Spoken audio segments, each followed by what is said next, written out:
YCP అనేది ఒక పార్టీనే కాదు. అలాంటి వ్యక్తి రాజకీయాలకు ఉండడానికి అర్హత లేదు.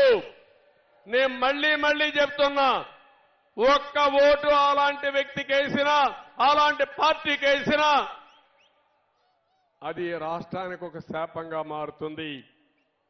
5 సంవత్సరాలకు మునుపు విధ్వంసం ఏంటో చేసి చూపించాడు.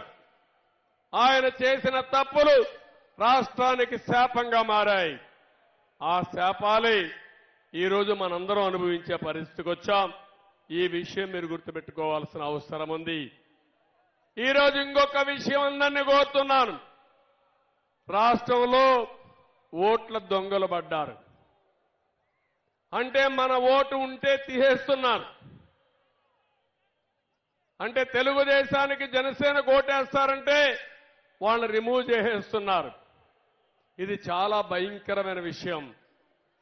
నేను ఎప్పుడు కూడా నా చరిత్రలో ఓటర్ లిస్టు ఈ విధంగా చేయొచ్చని కూడా నేను ఎప్పుడు ఆలోచించలేదు. ఎన్నికలప్పుడు అధికారులంతా ఓటర్ లిస్టు తయారు చేస్తారు. రాజకీయ పార్టీలు ఎన్నికల సమయంలో ఆ ఓటర్ లిస్టు తీసుకుని ప్రచారం చేసి ఎన్నికల్లో మనం గెలుస్తాం. ఈరోజు దౌర్భాగ్యం, ఓటర్స్ ను కూడా మనం వెరిఫై చేసుకోవాలి. నా ఓటు ఉందా లేదా చూడాలి. అంటే ఎంత దౌర్భాగ్యమో ఈ రాష్ట్రంలో మీరు గుర్తుపెట్టుకోవాలి. దేశంలో ఏ రాష్ట్రంలో జరగనటువంటి సంఘటనలు ఈ రాష్ట్రంలో జరుగుతున్నాయంటే ఇది చాలా బాధాకరం. యువతకు పిలిపిస్తున్నా, మీరందరూ కూడా ఎవరైతే ఎలిజిబిలిటీ ఉండే ప్రతి ఒక్క యువత ఓటు ఎన్యూమరేట్ చేసుకోండి. ఆ ఓటు అనేది మీ జీవితాలనే కాకుండా రాష్ట్ర భవిష్యత్తును మారుస్తుంది. ఈ విషయం ప్రతి ఒక్కరూ గుర్తుపెట్టుకోవాల్సిన అవసరం ఉంది. మీరు ఏదైతే ఎప్పటికప్పుడు మీ సెల్ ఫోన్లో యూట్యూబ్ కానీ ఇవన్నీ బ్రౌజ్ చేస్తుంటారు, వెబ్సైట్లన్నీ బ్రౌజ్ చేస్తారు. ప్రతిరోజు ఒక్కసారి మీ ఓటు ఉందా లేదా అని చెక్ చేసుకోవాల్సిన బాధ్యత మనందరిపైన పడింది. 4 కోట్ల మంది ఓటర్స్ ఉన్నారు.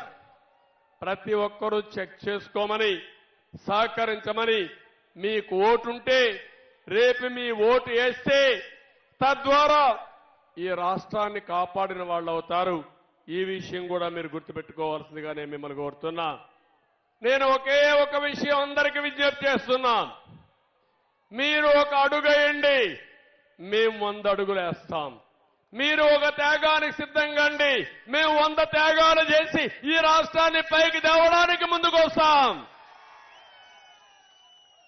కానీ అట్లా కాకుండా మీరు చేసుకోండి, మాకేం సంబంధం లేదంటే రాష్ట్రం నష్టపోతుంది, భావితరాలు నష్టపోతాయని చెప్పి నేను మీకు తెలియజేస్తున్నా.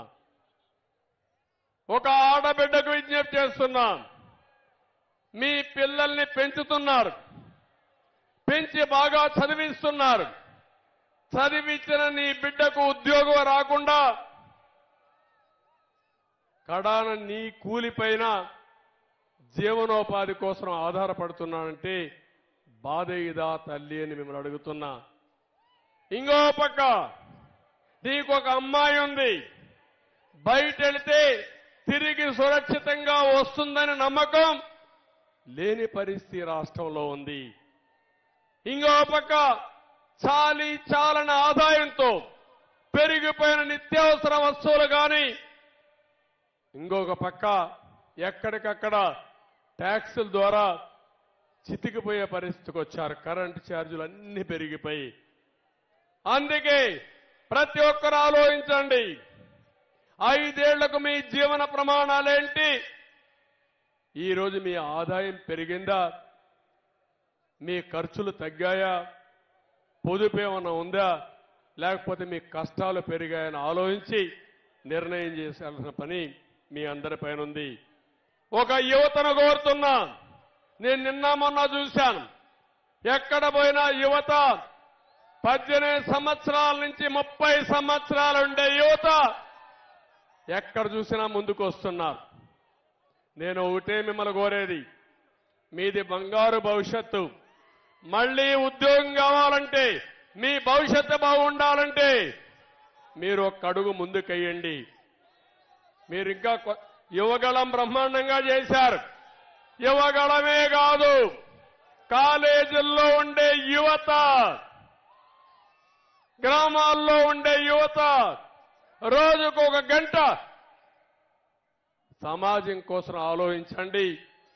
రేపు ఎన్నికలు 100 రోజులు మీరు ఆలోచించండి.